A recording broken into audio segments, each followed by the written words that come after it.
اگلا سوال انہوں نے لکھا ہے کہ جی حقیقت ایک ہوتی ہے یا دو یا تین حقیقتیں ہوتی ہیں؟ اگر حقیقت ایک ہوتی ہے تو چاروں ائمہ اختلاف کے باوجود برحق کیسے ہیں؟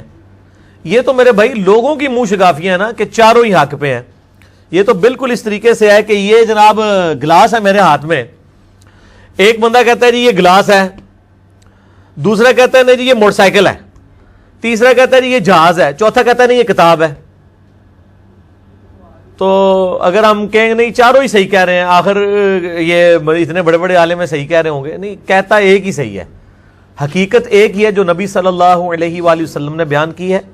باقی ظاہر ہے کہ روایات آنے میں، تفسیر بیان کرنے میں بیچ میں ایسے جھوٹے راوی شامل ہوئے جنہوں نے اسلام کو بدنام کرنے کی کوشش کی، اس کی وجہ سے دین ٹیمپرڈ فارم میں بھی چیزیں ہمارے پاس موجود ہیں.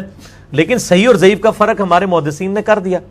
اس حوالے سے صحیح مسلم کا مقدمہ اگر آپ پڑھ کے دیکھیں، جو امام مسلم نے صحیح مسلم کا مقدمہ صحیح مسلم کا حصہ ہے جو میں نے پڑھایا ہے مسئلہ نمبر 36 کے اندر، ضعیف الاسناد اور من گھڑت احادیث کے فتنے کا تحقیقی جائزہ، امام مسلم نے صحیح مسلم کی پہلے 92 روایات اس دلیل پر لی ہیں کہ صحیح حدیث کیوں ضروری ہے اور جھوٹی حدیثیں کس طرح گھڑی گئی ہیں، اور تابعین میں کتنے بڑے بڑے کذاب ہیں جنہوں نے نبی علیہ السلام کے اوپر جھوٹ باندھے ہیں. تو تابعین میں سے یہ ابان بن ابی عیاش تابعی تھا. تو اب آپ دیکھ لیں یہ کذاب راوی ہے، اسی نے وہ روایت گھڑی ہے کہ سیدنا عمر رضی اللہ تعالی عنہ نے سیدہ فاطمہ کو شہید کیا، ان پہ دروازہ پھینک دیا، نعوذ باللہ. یہ جھوٹا آدمی ہے. تو تابعین میں بھی بڑے بڑے کذاب لوگ پیدا ہوئے ہیں. تو یہ حقیقت ایک ہی ہے. اب وہ روایتیں اگر جعلی ہیں تو ان کو اصول محدثین پہ دیکھا جائے گا. اور پھر سب سے بڑی حقیقت تو ہمارے پاس قرآن کی شکل میں موجود ہے. یہ فوراً روایتوں کے اوپر چلے جاتے ہیں. مجھے پہلے بتائیں کہ امت میں سے کتنے % لوگ ہیں جن کے عقیدے قرآن کے مطابق ہیں؟ اور یار آپ پاکستان کی 22 کروڑ آبادی میں سے 15 کروڑ سے زیادہ آبادی تو قرآن پاک کا پہلا صفحہ سورہ فاتحہ کا ٹیسٹ نہیں پورا کر سکتی. ایاک نعبد و ایاک نستعین. حدیثوں پہ تو بعد میں آئیں گے، پہلے یہ تو ٹیسٹ پورا کریں. یہ تو کبھی کسی بابے سے جا کے مانگتے ہیں، کبھی کسی قبر کے اوپر جا کے مانگتے ہیں، اور قرآن میں وہ نماز میں پڑھتے ہیں ایاک نعبد و ایاک نستعین، وہ نماز میں ہی رہ جاتا ہے. تو پہلے قرآن کے اوپر آئیں. قرآن ہماری ٹیکسٹ بک ہے. وَأُوحِيَ إِلَيَّ هَذَا الْقُرْآنُ لِأُنذِرَكُم بِهِ وَمَن بَلَغَ. اے محبوب صلی اللہ علیہ وآلہ وسلم فرما دیجئے قرآن میری طرف اس لیے وحی کیا گیا تاکہ اس کے ذریعے میں تمہیں ڈر سنا دوں، اور جس تک یہ کتاب پہنچ جائے وہ بھی اسی کتاب کے ذریعے ڈر سنائے، اسی کے ذریعے لوگوں کو تبلیغ کرے. قرآن کو لے کے چلیں نا، روایتوں کو بعد میں دیکھیں. اور روایتوں میں بھی یہ جو 2 مین کتابیں ہیں بخاری اور مسلم، اس پہ تو کم از کم اہل سنت کا اتفاق ہے. شاہ ولی اللہ دہلوی نے حجت اللہ البالغہ میں لکھا ہے کہ بخاری اور مسلم کی تمام متصل الاسناد مرفوع احادیث قطعی الصحت ہیں، ان کی صحت کے اوپر امت کا اتفاق ہے. تو پہلے یہ 7563 حدیثیں بخاری میں اور اتنی مسلم میں. یہ کو 15,000 روایتیں تو پہلے پڑھ لینا آپ، پھر اگلی پھر روایتیں دیکھیں گے. 80% دین تو اس میں کور ہو جاتا ہے، اور عقائد تو 100% قرآن میں ہے. قرآن بخاری مسلم پڑھتے نہیں ہیں اور روایتوں کے پیچھے پڑھتے ہیں. وہ جی حقیقت ایک ہے جی، وہ 4 ہیں. ایک ہی ہے میرے بھائی. جب آپ کو یہ سارے ٹیسٹ پڑھ لیں گے نا، آپ کو پتہ چل جائے گا کہ سارے فراڈ لے کے چل رہے ہیں. صرف صحیح بات جو ہے وہ بالکل واضح ہے، وہ کون لے کے چل رہا ہے وہ آپ کو خود بخود پتہ چل جائے گا انشاءاللہ تعالی. ہدایت اور صراط مستقیم کیا ہے؟ نبی علیہ السلام کا راستہ. اہدنا الصراط المستقیم، اے اللہ ہمیں سیدھے راستے پر چلا.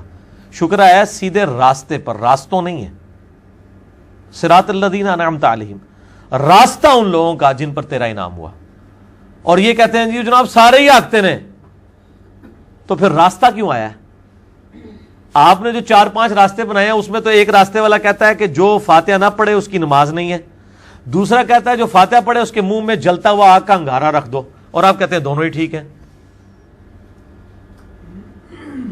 تو یہ 2 راستے کس طرح بالکل 180 ڈگری ہو کے حق پہ کیسے ہو سکتے ہیں؟ ایک ہی بندہ بات صحیح کر رہا ہے نا. ایک بندہ کہتا ہے جی جناب یہ گلاس ہے، دوسرا کہتا ہے نہیں جی یہ گاڑی کھڑی ہے، تیسرا کہتا ہے جی موٹر سائیکل ہے. آپ کے جی سارے ٹھیک ہیں، اس طرح تو نہیں ہوگا. تو صراط مستقیم نبی علیہ السلام کا راستہ ہے. مسند امام احمد میں حدیث موجود ہے. میرا مسئلہ نمبر 78 کا نام یہی ہے، صراط مستقیم کی حقیقت اور قبر کے 4 سوال. اسی میں سے میرا کلپ ہے جو لاکھوں لوگوں نے دیکھا ہے. قبر کے 4 سوال، 3 نہیں 4. آپ یوٹیوب پہ جا کے لکھیں قبر کے 4 سوال. ہاں یہ آگئی آیت نمبر ہے 153 سورۃ الانعام. وَأَنَّ هَذَا صِرَاطِي مُسْتَقِيمًا، اور بے شک یہ ہے میرا سیدھا راستہ، وہی صراط مستقیم. فاتبعوہ اس کی پیروی کرو، ولا تتبعوا السبل اور ارد گرد کے شیطانی راستوں کی پیروی مت کرو، فتفرق بکم عن سبیلہ یہ تمہیں میرے راستے سے بہکا دیں گے، ذالک وصاکم بہ لعلکم تتقون یہ وہ چیز ہے جس کی اللہ تعالیٰ تمہیں وصیت کرتا ہے تاکہ تم اللہ کا تقوی اختیار کرو۔ یہ آیت آپ علیہ السلام نے تلاوت کی، مسند امام احمد میں صحیح سند کے ساتھ حدیث ہے، مشکات میں شروع کا چیپٹر جو ہے نا کتاب الاعتصام بالکتاب والسنہ، کتاب و سنت کو مضبوطی سے پکڑنا، اس میں یہ حدیث ہے نبی علیہ السلام نے زمین پہ ایک لکیر درمیان میں سیدھی کھینچی، ارد گرد ٹیڑھی لکیریں کھینچی، اور پھر آپ نے یوں اس لکیر پہ ہاتھ رکھ کے کہا وَأَنَّ هَذَا صِرَاطِي مُسْتَقِيمًا یہ ہے میرا سیدھا راستہ، اس کی پیروی کرو اور ارد گرد کے شیطان کے راستے، اور آپ نے فرمایا کہ یہ ہر راستے پہ ایک شیطان بیٹھا ہوا ہے جو اپنی طرف تمہیں بلا رہا ہے، اور یہ سیدھا راستہ بیچ میں میرا ہے، یعنی نبی علیہ السلام کا راستہ اور اللہ کا راستہ ایک ہے، مَن يُطِعِ اللَّهَ مَن يُطِعِ الرَّسُولَ فَقَدْ أَطَاعَ اللَّهَ تو نبی علیہ السلام کا راستہ صراط مستقیم ہے، اور ظاہر ہے وہ وہی ہے جو قرآن حکیم کے اندر ہے۔ بس ٹھیک ہے، ہاں جی۔ غامدی صاحب کہتے ہیں کہ چاروں امام برحق ہے، وہ اس بنا پر کہتے ہیں کہ وہ کسی مسئلے کا بھی حل پیش کرتے ہیں اجتہاد کی بنا پر، آپ ان میں سے جس کے بھی مسئلے کو اختیار کر لیں وہ ٹھیک ہے۔ میں نے جواب دے دیا میرے بھائی کہ کسی کے مسئلے کو اختیار کر لیں وہ ٹھیک ہے، اس طرح نہیں ہے، دلیل کی بنیاد کے اوپر چیزوں کو لیا جائے گا نا۔ اگر ایک شخص بغیر دلیل کے یا کمزور دلیل کے اوپر بنیاد پہ وہ ایک دین میں مسئلہ کھڑا کرتا ہے، آپ دیکھیں نا امت میں نقصان پھر اس چیز کا کتنا زیادہ ہو رہا ہے۔ مثال کے طور پہ میں آپ کو بتاتا ہوں کہ بیوی کو ہاتھ لگانے سے وضو ٹوٹ جاتا ہے، یہ امام شافعی نے ایک مسئلہ بیان کیا ہے، اور اس مسئلے کی تکلیف آج تک امت کاٹ رہی ہے جو شافعی ہیں، ہم تو نہیں کاٹ رہے، ہم تو امام بخاری کے ساتھ ہیں کہ امام بخاری نے باب باندھا ہے صحیح بخاری میں، نبی علیہ السلام کی حدیث لے کے آئے کہ سیدہ عائشہ کہتی ہیں حجرہ تنگ تھا، میں سامنے لیٹی ہوتی تھی، نبی علیہ السلام نماز پڑھتے تھے، سجدے میں جاتے وقت میرے پاؤں کو ٹو دیتے تھے، میں پاؤں سمیٹ لیتی تھی، آپ سجدہ کرتے تھے، اس کے بعد جب دوبارہ قیام میں جاتے تھے میں پھر پاؤں سیدھے کر دیتی تھی۔ اس سے امام بخاری نے یہ باب اس پہ یعنی مسئلہ نکالا ہے کہ عورت کو ہاتھ لگانے سے وضو نہیں ٹوٹتا، ٹھیک ہے جی۔ اب جو بندہ یہ بتا گیا کہ عورت کو ہاتھ لگانے سے، بیوی کو ہاتھ لگانے سے وضو ٹوٹ جاتا ہے، اس کی تکلیف آج امت کو اس طرح کاٹنی پڑ رہی ہے کہ انڈونیشیا اور ملیشیا کے جو شافعی ہیں زیادہ تر لوگ، آپ ذرا ان کی عورتوں کو حج عمرے پہ دیکھیں، ان عورتوں نے گرمیوں میں بھی دستانے پہنے ہوتے ہیں، وہ آپ یہ نہ سمجھیں انہوں نے پردہ کیا ہوتا ہے، چہرے ان کے کھلے ہی ہوتے ہیں، چہرے کا نقاب نہیں کرتی ہیں، اور پورے انہوں نے ہاتھوں کے اوپر یہاں تک دستانے باندھے ہوتے ہیں۔ آپ ان سے پوچھیں کیا تکلیف ہے آپ کو، تو وہ کہیں گے چونکہ ہم نے اپنے مرد کے ہاتھ میں ہاتھ ڈالنا ہوتا ہے، تو چونکہ خاوند کو ہاتھ لگانے سے وضو ٹوٹ جاتا ہے، تو اپنا وضو سنبھالنے کے لیے ہم نے یہ جو مصیبت کاٹی ہوئی ہے دستانے والی، تو ہاتھ تو پھر بھی پکڑا ہی ہوا ہے مرد کا، وچ خالی ایک شاہی آ گئی ہے نا، تو اس کا مطلب یہ پریکٹیکلی جعلی مسئلہ ہے، کیونکہ امت نے ریجیکٹ کر دیا، امت نے دستانہ پہن کے تو وہ یہ کام کرنا شروع کر دیا۔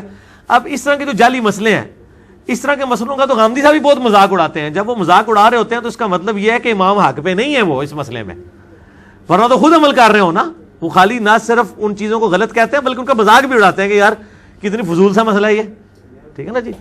تو اس قسم کے یعنی مسائل جو بیان کرتے ہیں، اسی طریقے سے آپ دیکھیں کہ خون نکلے سے وضو والا مسئلہ ہے، روایت ہے ابو داؤد کے اندر کہ ایک صحابی کو یعنی وضو کے دوران یعنی نماز پڑھنے کے دوران تیر لگ گیا، ان کا خون نکلتا رہا، اور اسی حالت میں انہوں نے نماز مکمل کی ہے، نماز نہیں توڑی ورنہ وضو ٹوٹ جائے۔ ایک بندے کا اگر نماز کے دوران پیشاب نکل جاتا ہے تو کیا نماز جاری رکھے گا؟ وہ نماز ٹوٹ گئی، ایک بندے کا خون نکل رہا ہے، نماز ٹوٹ گئی، اور دوسرے ساتھی اس کو کہتے ہیں تم نے مجھے جگایا کیوں نہیں؟ ان کا میں نے ایک سورت شروع کر لی تھی، میں نے کہا میں اس کو اب مکمل کر کے ہی نماز مکمل کروں، یعنی کوئی شرعی عذر بھی نہیں تھا اس کے اوپر، دوسرے بندے کو بلا سکتا تھا، اس نے نماز مکمل کی، آپ علیہ السلام نے نہیں فرمایا کہ تیرا وضو ٹوٹ گیا تھا، تو خون نکلنے سے وضو نہیں ٹوٹتا۔ اس مسئلے میں امام شافعی کا موقف ٹھیک ہے کہ وضو نہیں ٹوٹتا، امام حنیفہ کا غلط ہے، اور امام بخاری کا بھی یہی موقف ہے کہ خون نکلنے سے وضو نہیں ٹوٹتا، امام ابو داؤد نے بھی یہی موقف اڈاپٹ کیا ہے۔ اور یہاں پہ وہ مذاق اڑا رہے ہوتے ہیں جی کہ جی وہ لوگ جو ہے اپنی مرضی کا دین لیں گے، جب ان کا بیوی کو ہاتھ لگانا ہوگا تو وہ حنفی بن جائیں گے، جب وضو توڑنا ہوگا تو شافعی بن جائیں گے۔ نہیں بھائی، ہم محمدی بنیں گے ہر مسئلے میں، نبی علیہ السلام نے ہر چیز کھول کے بیان کی ہے، مضبوط روایتیں لے کے پھر اگلی بات کریں گے۔ زیادہ فضائل نماز والے چیپٹر میں یہ واقعہ نقل کیا ہے، اس کے بعد انہوں نے عجیب و غریب اس سے رزلٹ نکالا ہے۔ یہ حدیث جب انہوں نے لکھی نا، وہ حدیث تو لکھ رہے تھے کہ صحابہ کا نماز میں خشوع خضوع کتنا ہوتا تھا، فضائل اعمال میں فضائل نماز والے چیپٹر کے اندر۔ اب ان کو فوراً فکر پڑ گئی کہ یہ اگر کسی نے واقعہ پڑھا تو ہمارے بابا جی اسٹیک پہ لگ جائیں گے جنہوں نے ہمیں یہ بتایا کہ وضو ٹوٹ جاتا ہے خون نکلنے سے. تو انہوں نے نیچے فے لکھا, فائدہ, جس کو میں فساد پڑھتا ہوں, فے ہے وہ فساد. انہوں نے لکھا کہ فے لکھا کہ جی اس واقعے سے جو یہ مطلب اس صحابی کا خشوع خضوع تو ثابت ہو رہا ہے, لیکن اس سے یہ ہو رہا ہے کہ وہ اس کا خون نکلتا رہا تو اس کا وضو کیوں نہیں ٹوٹا. تو انہوں نے کہا کہ امام شافعی رحمہ اللہ تعالیٰ کا بھی یہی موقف ہے کہ خون نکلنے سے وضو نہیں ٹوٹتا. ہو سکتا ہے وہ صحابی بھی امام شافعی کے مذہب پر ہوں. کیوں ہنس رہے ہو؟ بزرگاں نے لکھا ہے. تھے بھی نہیں, لیکن وہ اس کی تعویل کریں گے, وہ کہیں گے یہ اصل میں آپ کو سمجھ نہیں آیا. انہوں نے کہا ہے کہ اس صحابی نے بھی اجتہاد کیا جیسا کہ امام شافعی نے اجتہاد کیا, تو اجتہاد میں دونوں برابر تھے. شیخ صاحب اصل میں یہ کہنا چاہتے تھے, شیخ صاحب جو کہنا چاہتے تھے وہ انہوں نے فضائل اعمال کے مقدمے میں کہہ دیا ہے.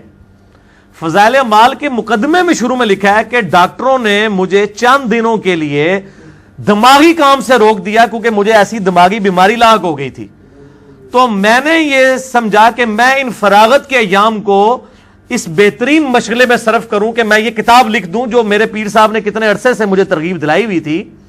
تو میں یہ کتاب نہیں لکھ پا رہا تھا, تو مجھے ڈاکٹروں نے چونکہ دماغی کام سے روک دیا, اس لیے میں نے ضروری سمجھا کہ میں ان فارغ ایام کو اس کتاب لکھنے کے مشغلے میں صرف کروں. تو یہ کتاب انہوں نے اس وقت لکھی ہوئی ہے جب ڈاکٹروں نے ان کو دماغی کام سے روک دیا تھا, تو وہ اس لیے پھر اس قسم کے جملے نکلے ہیں. تو ظاہر ہے جب وہ شرعی معذور ہیں, ہم ان پہ فتویٰ نہیں لگاتے, کیونکہ صحیح بخاری مسلم میں حدیث ہے کہ جو شخص پاگل ہے یا بچہ ہے یا مجنون ہے, اگر وہ مطلب اس سے کوئی اس طرح کی حرکت ہو جاتی ہے تو اس کے اوپر کوئی شرعی گرفت نہیں ہے اس حوالے سے.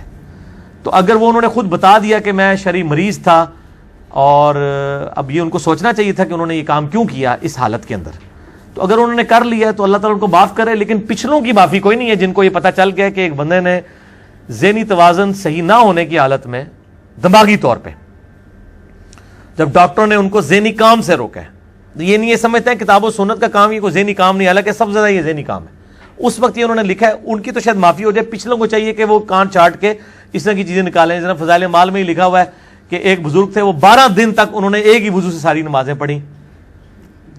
12 دن تک تو یہ نہیں کسی صحابی کے بارے میں بھی نہیں ملتا, کسی تابعی کے بارے میں بھی نہیں ملتا. یہ کون سا بندہ ہے جو 12 دن تک ایک وضو کے ساتھ ساری نمازیں پڑھتا رہے؟ تو بس اس طرح کے واقعات پھر اسی لیے آئے ہیں نا میرے بھائی. بس ٹھیک ہے, اس کو کنکلوڈ کریں, انشاءاللہ باقی سوالات اگلی دفعہ کریں گے. سبحانک اللہم و بحمدک, اشہد ان لا الہ الا انت, استغفرک و اتوب الیک, وما علینا الا البلاغ المبین. جزاکم اللہ خیر.